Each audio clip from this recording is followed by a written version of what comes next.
Jumpa kembali di MTD Journey Inspiration of Life. Pagi ini saya coba mau sharingkan teman-teman dengan tema iman tidak terperangkap kenyataan, tapi tetap percaya apa yang Tuhan telah firmankan. Gitu.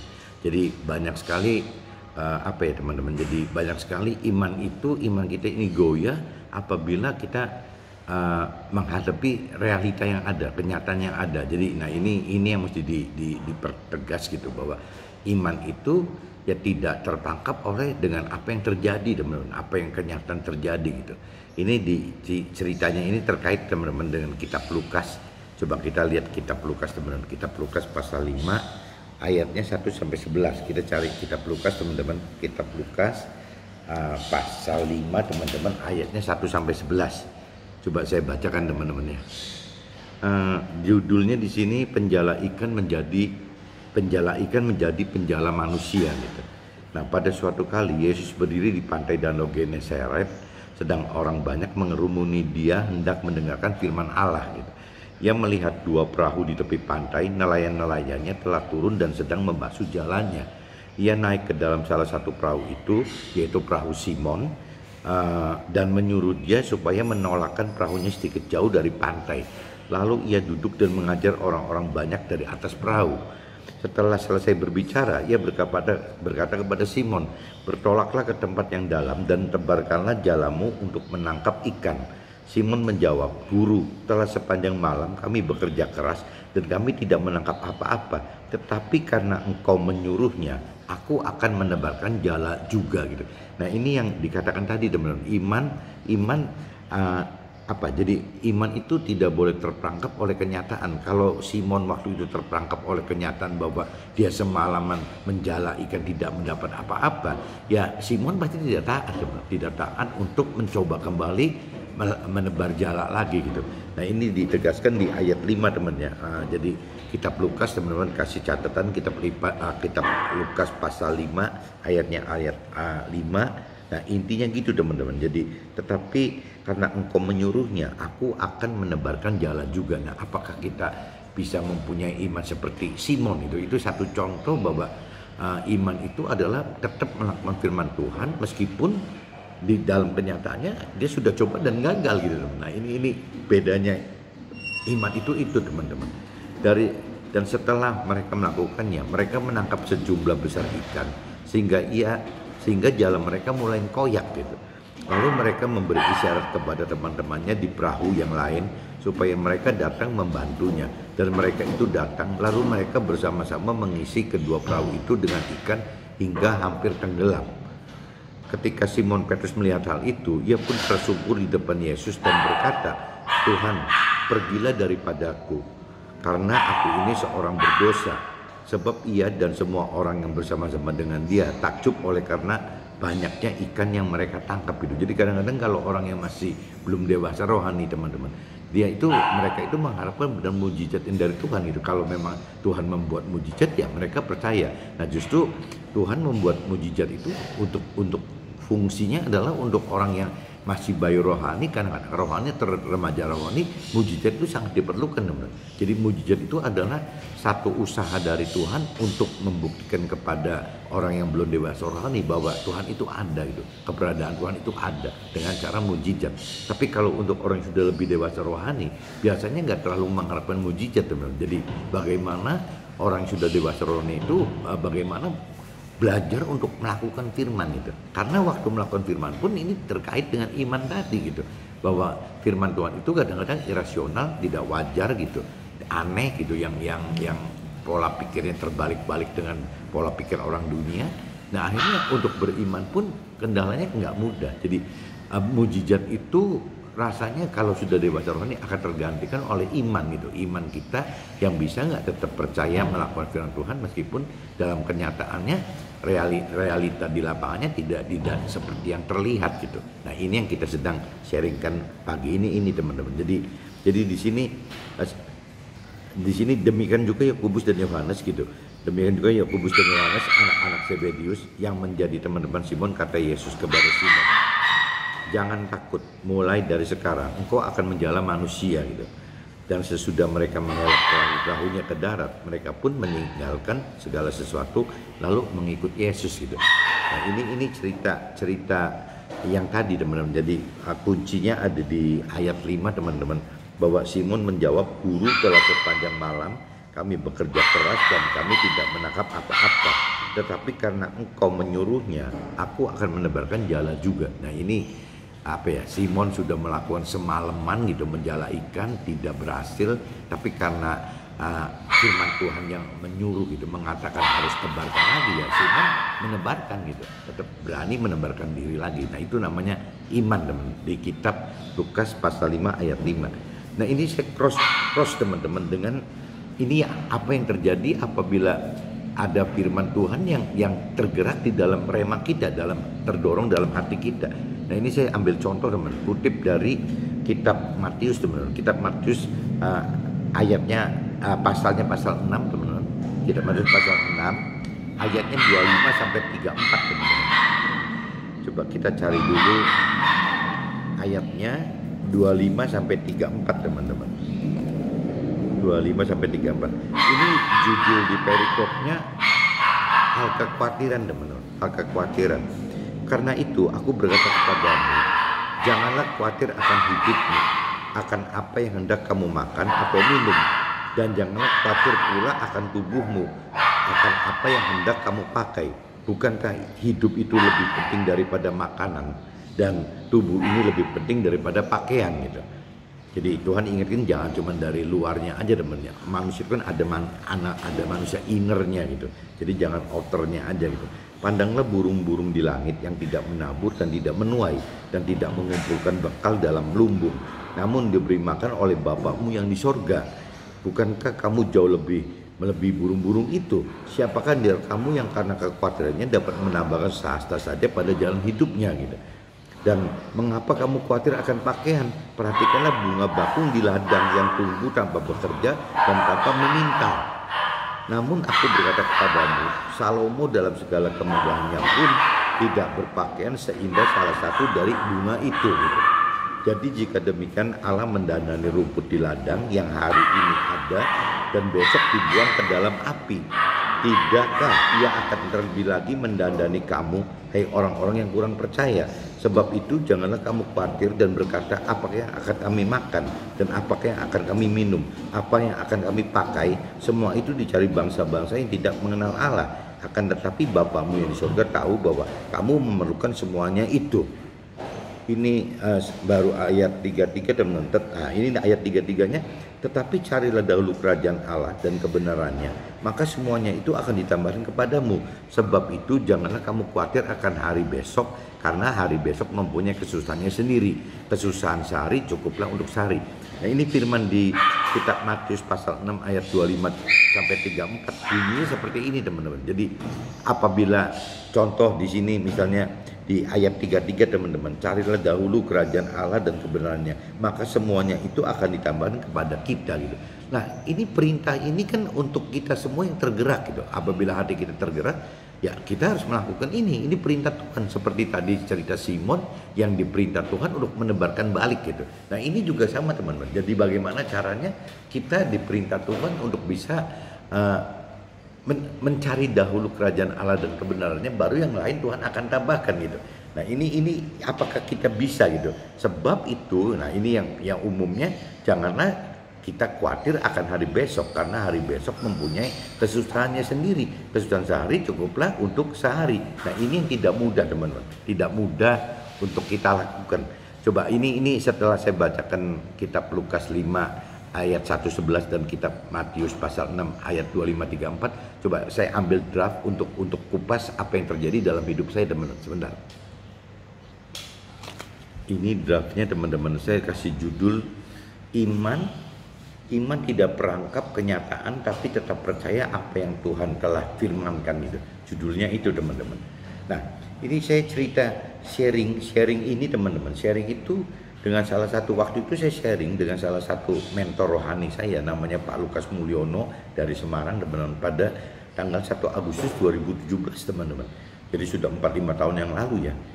Di mana setelah sekarang Pak Lukas sudah di dalam surga, sudah meninggal, sudah wafat gitu bersama Tuhan gitu. Bahasan sharing waktu itu tentang iman adalah memilih untuk tidak terperangkap kenyataan dan tetap percaya apa yang Tuhan firmankan. Waktu itu kita sharing bahas ini teman-teman. Sharing tersebut mengacu pada kitab Lukas pasal 5 ayat 5 yang tadi kuncinya Simon tadi gitu. Guru, telah sepanjang malam kami bekerja keras dan kami tidak menangkap apa-apa, tetapi karena engkau menyuruhnya, aku akan menebarkan jala juga. Nah ini kan cerita, jadi apa yang Simon alami itu dalam kenyataannya dia semalaman menjala ikan tidak mendapatkan satu ekor pun ikan gitu. Jadi sedangkan yang namanya Simon itu kan memang apa, penjala ikan gitu, jadi dia itu nelayan gitu. Nah sedangkan Yesus itu kan bukan nelayan, Yesus itu adalah tukang kayu gitu. Jadi harusnya dari sisi kemampuan duniawi gitu, harusnya yang namanya Simon itu expert gitu ya, ahli di bidang menjala ikan, nelayan gitu, daripada Yesus yang tukang kayu. Nah tapi karena Simon percaya akan Yesus, Simon percaya bahwa Tuhan melalui Yesus perintahkan kepada Simon untuk seperti itu melakukan lebar jala itu, jadi akhirnya di Simon taat teman-teman.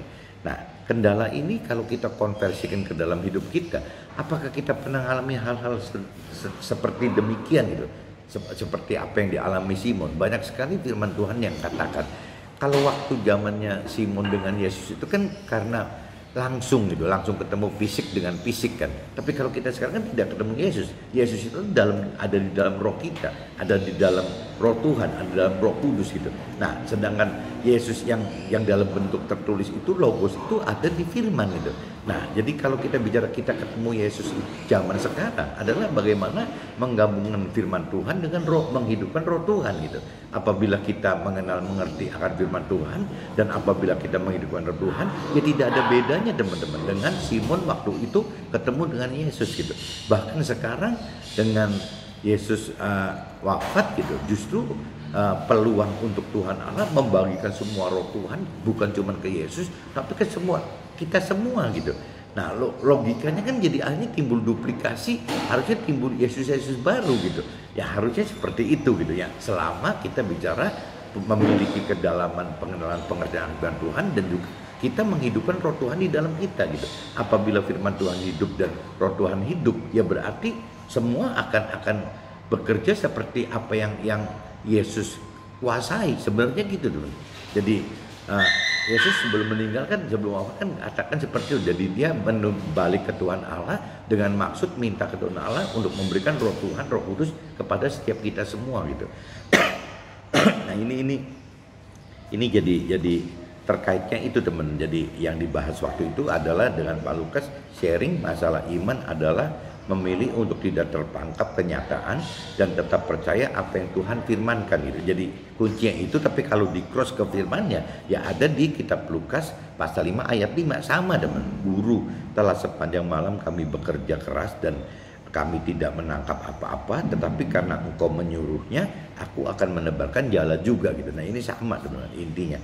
Jika kita mempunyai iman seperti Simon untuk taat melakukan perintah Tuhan, walau kenyataan perintah atau firman Tuhan yang kita dapatkan, rema kita ya, rema dorongan hati kita tidak irasional gitu, tidak masuk akal dan meragukan untuk dilakukan ya, semisal firman contohnya di kitab Matius pasal 6 ayat 33, contoh ini satu contoh misalnya, apabila tergerak gitu, apabila kita terdorong, apabila kita punya rema, tetapi carilah dahulu kerajaan Allah dan kebenarannya, maka semuanya itu akan ditambahkan kepadamu gitu. Nah ini satu contoh ayat ini gitu, ayat 33 ini untuk pribadi saya terdorong teman, sebagai pengusaha itu saya terdorong gitu ya, ada rema untuk melakukan ini. Nah waktu melakukan ini bukan hal mudah teman-teman, ini udah jelas irasional.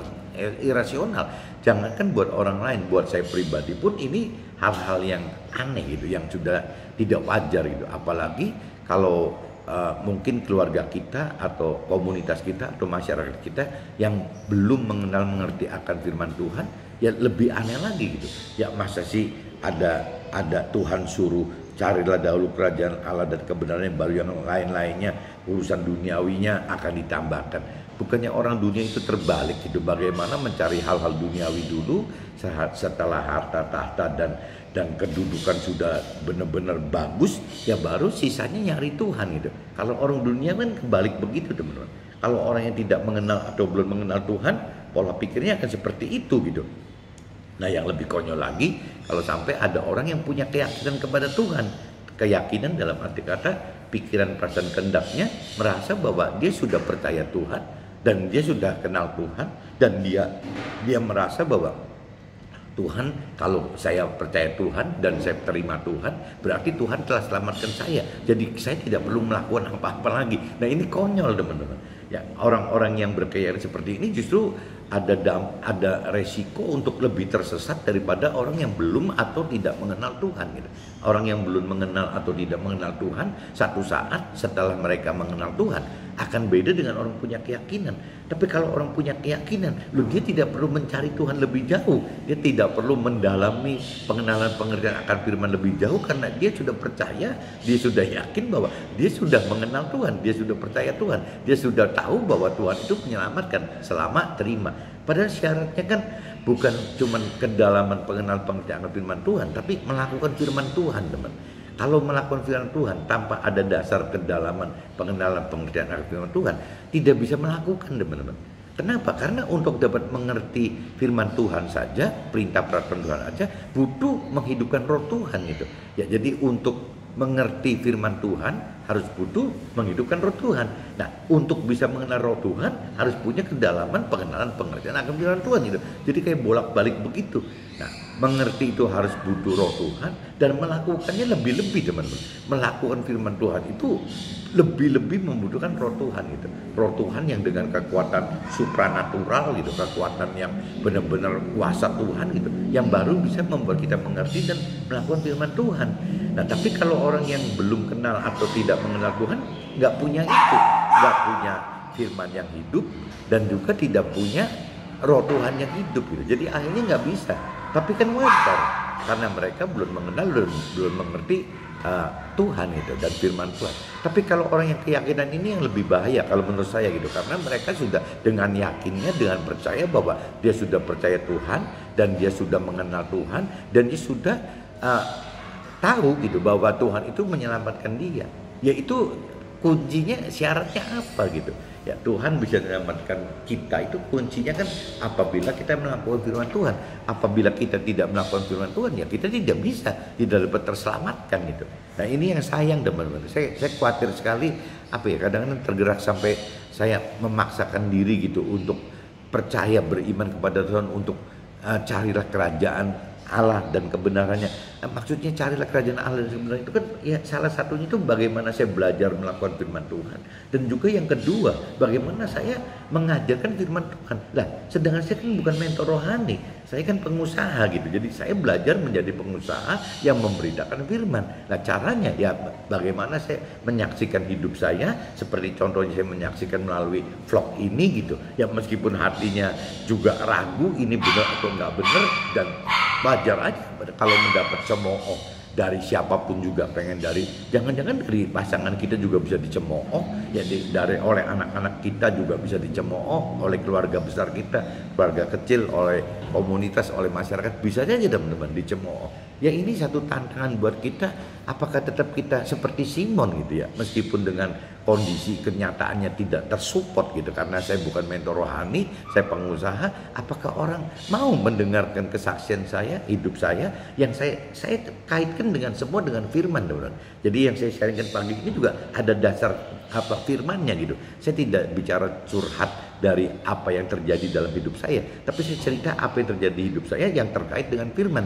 Ya pagi ini saya bicara terkait dengan kitab Lukas 5 ayat 1 sampai 11, kitab Matius 6 ayat 25 sampai 34. Jadi selalu ada kaitannya. Nah, itu yang saya bilang kesaksian yang harus kita lakukan seperti itu. Jadi bagaimana kita mengalami hidup tapi dengan dasar-dasar harus ada firmannya, teman-teman. Kalau tanpa ada firmannya kita jadi ngalantur. Ya, kalaupun ada firman kita juga bisa salah, teman. Bukan salah, pengertian iman kita, kedalaman pengertian firman kita selalu kan berkembang gitu. Jadi kalau tahun ini saya cerita kitab Lukas 5, Matius 6 seperti ini, Jangan aneh kalau tahun depan saya bicaranya lain lagi gitu.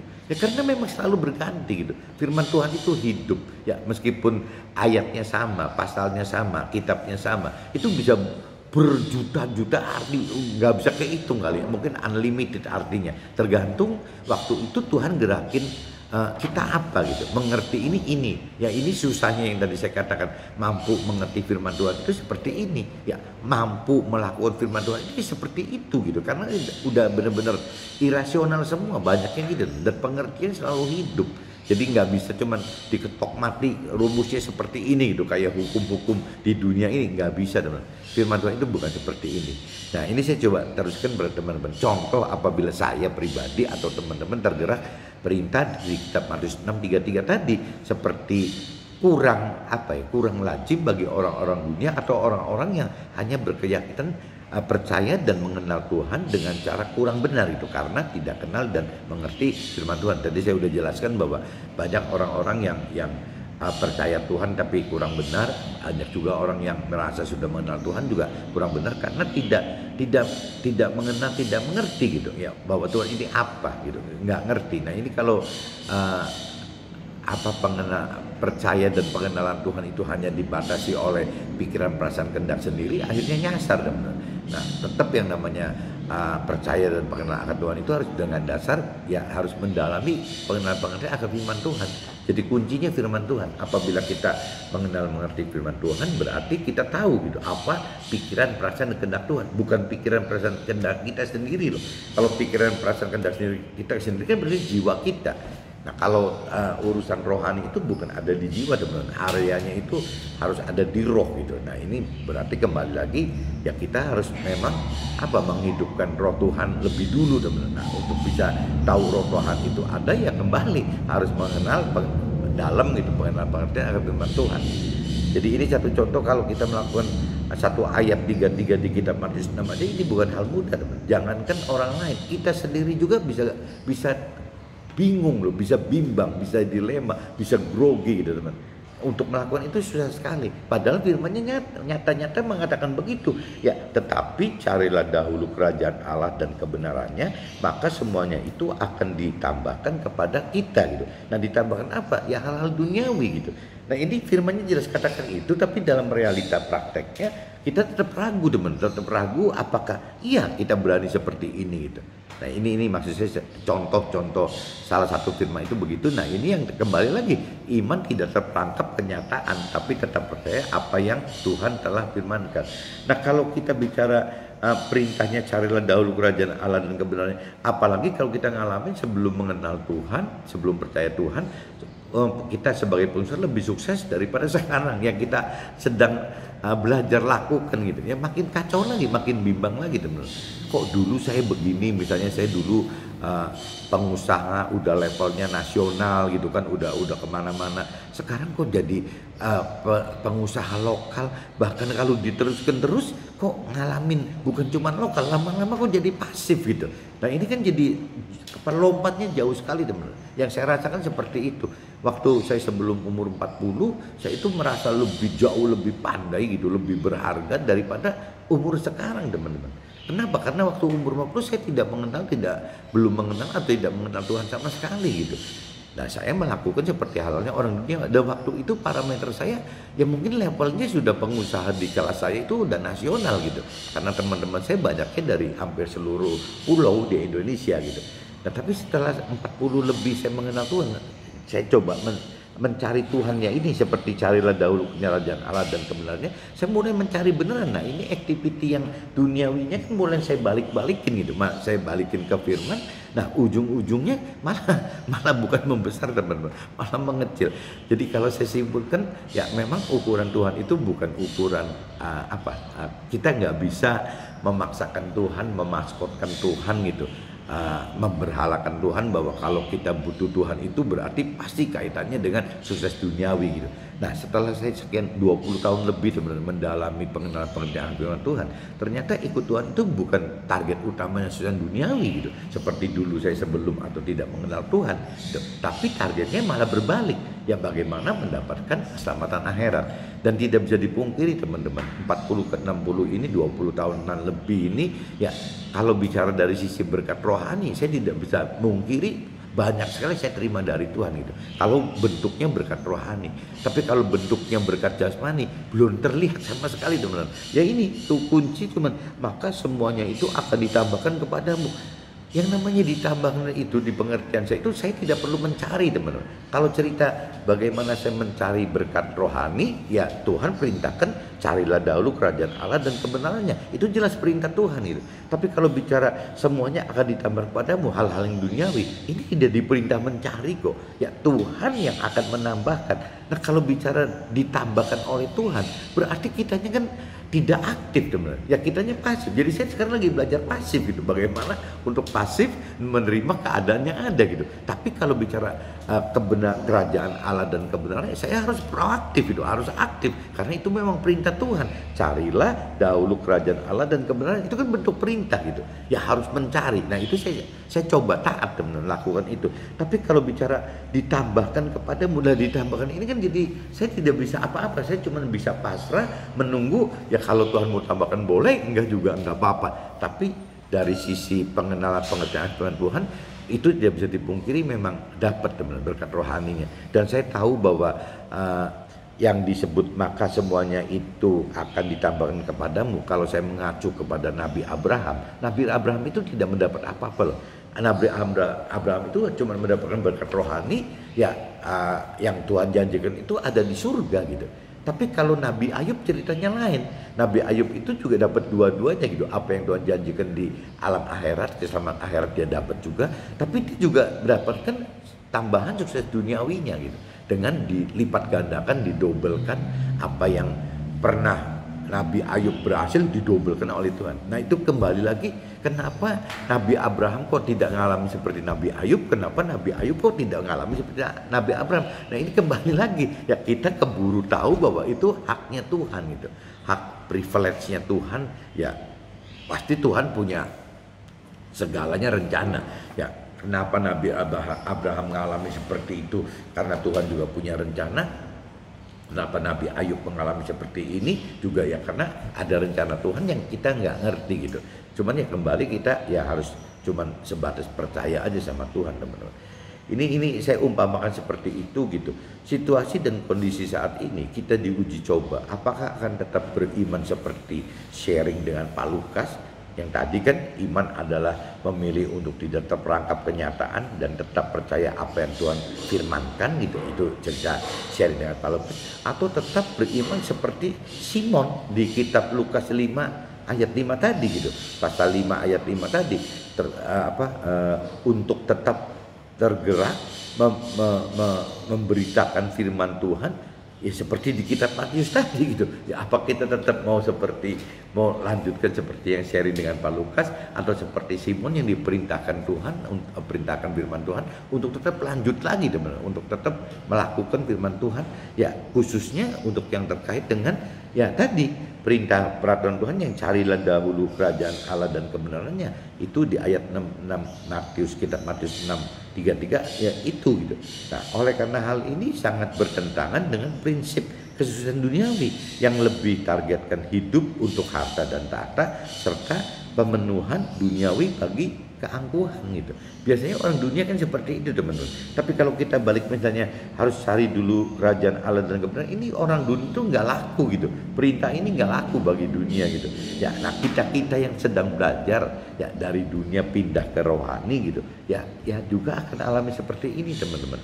Kalau dikonversikan ke orang-orang dunia, firman kitab Matius 6:33 ini jadi salah teman-teman. Mungkin kalau dibenarkan gitu ya, carilah dahulu kesuksesan duniawi itu dan harta tahta serta pemenuhan nafsu duniawinya, maka semuanya itu akan ya ditambahkan soal Tuhannya gitu. Jadi orang dunia kebalik dengan apa yang orang rohani atau firman Tuhan inginkan, terbalik total teman-teman. Nah ini akan terkendala teman-teman apabila kita tidak mengenal mengerti rancangan dan kehendak Tuhan untuk kita. Parameter Tuhan sulit sekali teman-teman, karena parameter Tuhan itu alam akhirat yang tidak berbatas. Sedangkan parameter orang dunia itu simpel, orang kaya itu simpel ya. Bagaimana yang namanya kita hidup ini hanya di firman katakan 70 sampai 80 tahun gitu. Nah, atau mungkin kalau kita ukurannya orang dunia ya ada yang sampai 120 tahun. Jadi parameter orang dunia itu adalah targetnya bagaimana hidup selama 120 tahun maksimalnya gitu. Bahkan kalau firman Tuhan katakan 70-80 tahun, berarti ada batas gitu, 70-80 ada 120. Tapi kalau bicara kita hidup versi Tuhan gitu, menurut pendapat itu tidak berbatas sebenarnya. Jadi dunia itu bisa 70-80, bisa 120, tapi bicara keselamatan akhirat, nah akhirat ini yang kekal. Akhirat ini tidak ada batasnya. Nah Tuhan ingin itu teman-teman. Bagaimana caranya kita masuk ke dalam keselamatan akhirat supaya kita secara kekal bisa hidup gitu. Nah bahkan Tuhan apabila kita mengerti firman Tuhan lebih dalam, Tuhan tidak pengen kita hanya sebatas masuk ke dalam sorga saja sebagai warga negara sorga, tapi Tuhan pengen kita masuk ke dalam pemerintahnya Tuhan gitu. Jadi di dalam sorga pun kalau di firman Tuhan ada dinyatakan seperti itu, bisa menjadi ikut dalam tim pemerintahannya Tuhan gitu, atau hanya masuk sebagai warga negara surga saja gitu. Ada beda di situ. Nah Tuhan inginkan kita untuk bisa masuk sebagai tim tim kerajaannya surga, bukan hanya warga negara surga saja gitu. Nah untuk bisa masuk ke dalam timnya Tuhan gitu sebagai pengelola surganya, tim kerajaan surganya, ya kita harus bisa mengajarkan firman, tidak hanya melakukan firman itu jangan-jangan cuma batasnya itu ya jadi warga negara surga, tapi waktu kita mengajarkan firman, Tuhan beri priority untuk bisa masuk ke dalam tim kerajaan surga. Nah kita ya bisa nggak bisa, mampu nggak mampu, ya kita berjuang teman-teman. Nah cara berjuangnya salah satunya itu ya tetaplah carilah dahulu kerajaan Allah dan kebenarannya, maka semuanya itu akan ditambahkan kepadamu. Dan ini dalam prakteknya nggak mudah teman. Banyak yang berhenti, nggak bisa. Pasti tetap utamakan carilah dulu yaitu sudah duniawinya, yang bicara harta, tahta, pemenuhan nafsu duniawi, baru sisanya mencari Tuhan. Kalau mereka sudah anggap sudah dapatkan dunia semua lah, sedangkan Tuhan katakan kalau mau mencari Tuhan yang benar itu tidak bisa tersandera oleh dunia gitu ya. Bahkan dunia itu ya, apalagi yang udah bicara lebih dalamnya soal mamon gitu, soal terkaitan dengan cinta uang, ini justru musuhnya rohani, musuhnya Tuhan utama itu justru itu teman-teman. Jadi kalau kita paksakan dunia ya akhirnya kita seperti meninggalkan Tuhan, gampangnya gitu. Nah ini yang terakhirnya teman-teman, apakah kita pilih untuk tetap beriman, untuk taat lakukan firman di tengah-tengah kenyataan dengan tidak khawatirkan akan hari besok gitu. Karena firman katakan hari besok punya kesusahan sendiri, kesusahan sehari cukuplah sehari. Nah ini firman katakan seperti ini. Nah yang saya rasakan problem-problem waktu mencari kerajaan Allah dan kebenaran itu akhirnya dampaknya ke dunia itu berasa teman-teman. Ada perubahan di hal-hal yang duniawi yang biasa saya lakukan ABCD sekarang XYZ gitu. Jadi beda sekali. Nah ini yang bikin grogi tadi teman-teman. Jadi cuman firman sudah katakan bahwa ya kita harusnya ya nggak usah mengkhawatirkan akan hari besok. Firman katakan gitu. Karena firman katakan hari besok punya kesusahannya sendiri. Kesusahan sehari cukuplah sehari. Firman Tuhan perintah begitu. Nah kembali lagi, kita mau nggak tetap menjalankan seperti sharing yang dengan Pak Lukas, atau pernyataan Simon gitu yang tadi di kitab Lukas kan, kitab Lukas pasal 5 ayat 5 tadi gitu. Guru setelah sepanjang malam kami bekerja keras dan kami tidak menangkap apa-apa, tetapi karena engkau menyuruhnya, aku akan menebarkan jala juga. Ya ini ketaatan, bentuk ketaatan teman-teman. Mudah-mudahan teman-teman bisa nangkep arti maksudnya sharing pagi ini. Jadi intinya iman tidak terperangkap kenyataan, iman tidak terperangkap kenyataan, tapi tetap percaya apa yang Tuhan telah firmankan. Oke teman-teman, see you, bye-bye.